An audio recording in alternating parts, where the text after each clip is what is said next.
Hi ಎಲ್ರಿಗೂ. ನಾನು ಇಲ್ಲಿ ರ್ಯಾಂಡಮ್ ಕುಕ್ಕಿಂಗ್ ವಿಡಿಯೋನ ಅಪ್ಲೋಡ್ ಮಾಡಿದ್ದೀನಿ. ಫಸ್ಟು ಪನ್ನೀರ್ ಬಟರ್ ಮಸಾಲ ನಾನಲ್ಲಿ ತೋರಿಸ್ತಾ ಇದ್ದೀನಿ. ಈ ಡಿಶ್ ಅಂತೂ ಇಷ್ಟು ರುಚಿಯಾಗಿರುತ್ತೆ ಅಂತ ನಾನು ಅಂದ್ಕೊಂಡೇ ಇರಲಿಲ್ಲ. ಟ್ರೈ ಮಾಡಿದ್ದು, ಬಟ್ ವೆಜ್ಜಲ್ಲೂ ಪನ್ನೀರ್ ಹಾಕು ಮಾಡಿದೆ ಮತ್ತು ಚಿಕನ್ ಹಾಕು ಮಾಡಿದೆ. ಎರಡು ತುಂಬ ಚೆನ್ನಾಗಿತ್ತು.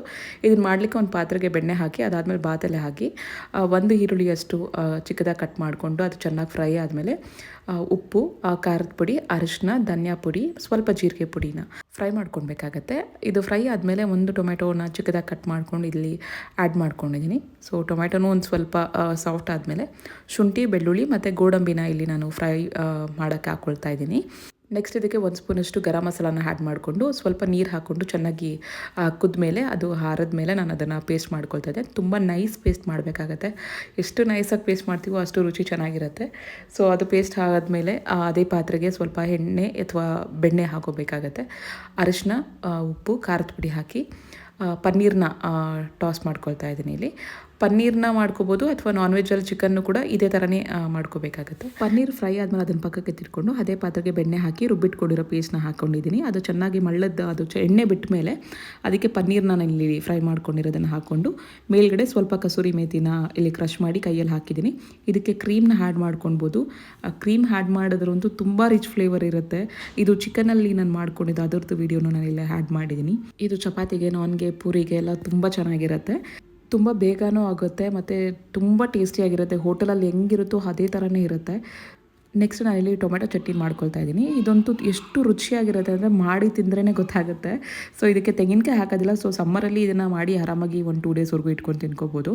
ಸೊ ಇದನ್ನು ಮಾಡಲಿಕ್ಕೆ ಫಸ್ಟು ನಾನು 5-6 ಟೊಮೆಟೊ ಮತ್ತು ಒಂದು 4-5 ಇಲ್ಕು ಬೆಳ್ಳುಳ್ಳಿನ ಬೇಯಿಸ್ಕೊಂಡೆ ಚೆನ್ನಾಗಿ. ಅದು ಬೆಂದಮೇಲೆ ಅದನ್ನು ತಣ್ಣಗೆ ಆದಮೇಲೆ ಸಿಪ್ಪೆ ತೆಗೆದು ಅದನ್ನು ಗ್ರೈಂಡ್ ಮಾಡ್ಕೊಂಡು ನೆಕ್ಸ್ಟ್ ಒಂದು ಪಾತ್ರೆಗೆ ಎಣ್ಣೆ, ಸಾಸಿವೆ, ಕರಿಬೇವು ಹಾಕಿ ಈ ಪೇಸ್ಟ್ಗೆ ನಾನು ಉಪ್ಪು, ಅರಿಶಿನ, ಖಾರದ ಪುಡಿನ ಮಿಕ್ಸ್ ಮಾಡ್ಕೊಂಡಿದ್ದೀನಿ. ಸೊ ಅದನ್ನು ಒಂದೇ ಸಲ ಪಾತ್ರೆಗೆ ಹಾಕ್ತಾಯಿದ್ದೀನಿ. ಅದು ಚೆನ್ನಾಗಿ ಎಣ್ಣೆ ಬಿಡಬೇಕು. ಎಷ್ಟು ಎಣ್ಣೆ ಬಿಡುತ್ತೋ ಅಷ್ಟು ರುಚಿ ಚೆನ್ನಾಗಿರುತ್ತೆ. ಸೊ ಅದು ಇಡ್ಲಿಗೆ, ದೋಸೆಗೆ, ಚಪಾತಿಗೂ ತುಂಬ ಚೆನ್ನಾಗಿರುತ್ತೆ. ನೆಕ್ಸ್ಟು ಇಲ್ಲಿ ಈಸಿಯಾಗಿ ಹಾಕೋ ಥರ ಮಾವಿನಕಾಯಿ ಚಿತ್ರಾನ್ನ ಅಂದರೆ ಮಾವಿನಕಾಯಿ ಮಸಾಲ ಚಿತ್ರಾನ್ನ ನಾನು ಇಲ್ಲಿ ಮಾಡ್ಕೊಳ್ತಾ ಇದ್ದೀನಿ. ಇದನ್ನು ಮಾಡಲಿಕ್ಕೆ ಒಂದು ಜಾರಿಗೆ ತೆಂಗಿನಕಾಯಿ, ಹಸಿಮೆಣಸಿನ್ಕಾಯಿ, 1 ಸ್ಪೂನಷ್ಟು ಜೀರಿಗೆ, ನೀರು ಹಾಕ್ಕೊಂಡು ಅದನ್ನು ಪೇಸ್ಟ್ ಮಾಡಿ ಎತ್ತಿಟ್ಕೊಂಡೆ. ನೆಕ್ಸ್ಟ್ ಒಂದು ಪಾತ್ರೆಗೆ ಎಣ್ಣೆ ಹಾಕ್ಕೊಂಡು ಅದು ಎಣ್ಣೆ ಬಿಸಿ ಆದಮೇಲೆ ಸಾಸಿವೆ, ಹಸಿಮೆಣಸಿನ್ಕಾಯಿ, ಜೀರಿಗೆ, ಕರಿಬೇವು ಮತ್ತು ಕಟ್ ಮಾಡ್ಕೊಂಡಿರೋ ಈರುಳ್ಳಿ ಎಲ್ಲನೂ ಹಾಕಿ ಈರುಳ್ಳಿ ಚೆನ್ನಾಗಿ ಫ್ರೈ ಆದಮೇಲೆ ಅದಕ್ಕೆ ಕ್ಯಾಪ್ಸಿಕಮ್ ಹಾಕಿ ರುಬ್ಬಿಟ್ಕೊಂಡಿರೋ ಆ ಪೇಸ್ಟ್ ಏನಿತ್ತು ತೆಂಗಿನಕಾಯಿ ಪೇಸ್ಟು ಅದನ್ನು ಹಾಕಿ ನಾನು ಶುಂಠಿ ಬೆಳ್ಳುಳ್ಳಿ ಪೇಸ್ಟ್ನ ಇಲ್ಲಿ ಆ್ಯಡ್ ಮಾಡ್ಕೊಳ್ತಾ ಇದ್ದೀನಿ.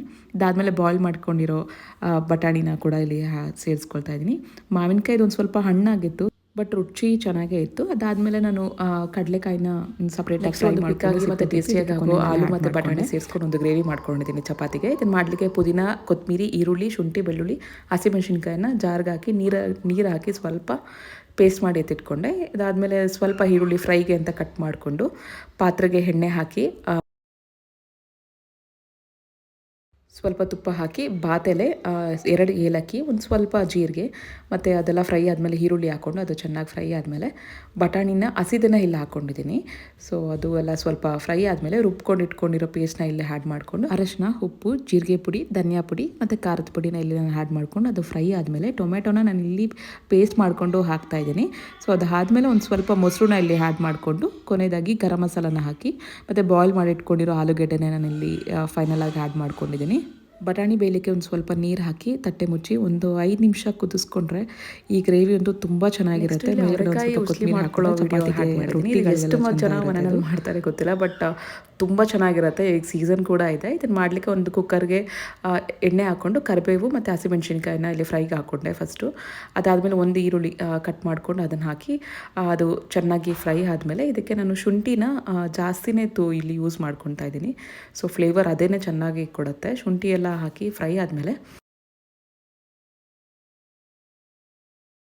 ಅವರೆಕಾಳನ್ನ ನಾನೆಲ್ಲ ಆ್ಯಡ್ ಮಾಡ್ಕೊಳ್ತಾ ಇದ್ದೀನಿ. ಇದು ಹಾಕಿ ಸ್ವಲ್ಪ ಫ್ರೈ ಆದಮೇಲೆ ಅದಕ್ಕೆ ಒಂದು ಸ್ವಲ್ಪ ಕಲ್ಲುಪ್ಪು ಮತ್ತು ಅರಿಶಿನ ಹಾಕಿ ಚೆನ್ನಾಗಿ ಅದನ್ನು ಮತ್ತೆ ಮಿಕ್ಸ್ ಮಾಡಿಕೊಂಡು ಇದನ್ನು ಬೇಯೋಕ್ಕೆ ಎಷ್ಟು ಬೇಕೋ ಅಷ್ಟು ನೀರನ್ನ ಹಾಕಿ ಕುಕ್ಕರಲ್ಲಿ ಒಂದು 3 ಕೂಗಿಸ್ಕೊಳ್ಬೇಕಾಗತ್ತೆ.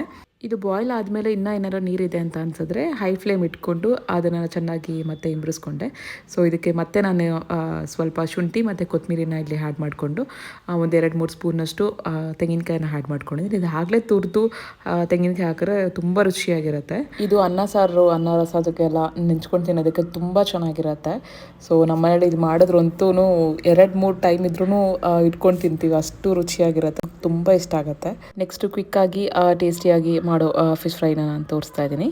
ಇದನ್ನು ಮಾಡಲಿಕ್ಕೆ ಫಸ್ಟು ಅಚ್ಕಾರದ ಪುಡಿ, ಧನಿಯಾ ಪುಡಿ, ಜೀರಿಗೆ ಪುಡಿ, ಮೆಣಸಿನ ಪುಡಿ, ಉಪ್ಪು, ಅರಿಶಿನ, ಶುಂಠಿ ಬೆಳ್ಳುಳ್ಳಿ ಪೇಸ್ಟು, ಸ್ವಲ್ಪ ಕಾರ್ನ್ಫ್ಲೋರು, ಕರಿಬೇವು, ನಿಂಬೆ ರಸ ಇದನ್ನೆಲ್ಲ ಹಾಕಿ ಫಸ್ಟು ಮಿಕ್ಸ್ ಮಾಡಿಕೊಂಡು ಅದಕ್ಕೆ ಸ್ವಲ್ಪ ಕುಕ್ಕಿಂಗ್ ಆಯಿಲ್ನ ನಾನು ಇಲ್ಲೇ ಆ್ಯಡ್ ಮಾಡ್ಕೊಳ್ತಾ ಇದ್ದೀನಿ. ಸೊ ಇದನ್ನು ನಾವೇನು ರುಬ್ಕೊಂಡು ಇಲ್ಲಿ ಹಾಕೋದಿಲ್ಲ, ಎಲ್ಲ ಕೈಯಲ್ಲಿ ಪುಡಿಗಳನ್ನೇ ಹಾಕಿ ನಾನು ಇಲ್ಲಿ ಫ್ರೈ ಮಾಡ್ಕೊಂಡಿರೋದು. ತುಂಬ ರುಚಿಯಾಗಿರುತ್ತೆ ಟೇಸ್ಟು ಮತ್ತು ಬೇಗನೂ ಆಗುತ್ತೆ. ಈ ವಿಡಿಯೋ ನಿಮಗೆ ಇಷ್ಟ ಆಗಿದ್ರೆ ಫಾಲೋ ಮಾಡೋದನ್ನು ಮರಿಬೇಡಿ. ಸಬ್ಸ್ಕ್ರೈಬ್ ಆಗಿ ಸಪೋರ್ಟ್ ಮಾಡ್ತಿರೋರು ಎಲ್ರಿಗೂ ಥ್ಯಾಂಕ್ ಯು ಸೋ ಮಚ್. ಇದೇ ಥರ ಕುಕ್ಕಿಂಗ್ ವಿಡಿಯೋಗಳನ್ನ ನನ್ನ ಯೂಟ್ಯೂಬ್ ಶಾರ್ಟ್ಸಲ್ಲಿ ಕೂಡ ಆ್ಯಡ್ ಮಾಡಿದ್ದೀನಿ. ನೀವು ಫ್ರೀ ಇದ್ದರೆ ಒಮ್ಮೆ ಅದನ್ನು ಕೂಡ ಚೆಕ್ ಮಾಡಿ. Thank you so much support ಮಾಡ್ತಿರೋದಕ್ಕೆ ಆ್ಯಂಡ್ ಬಾಯ್.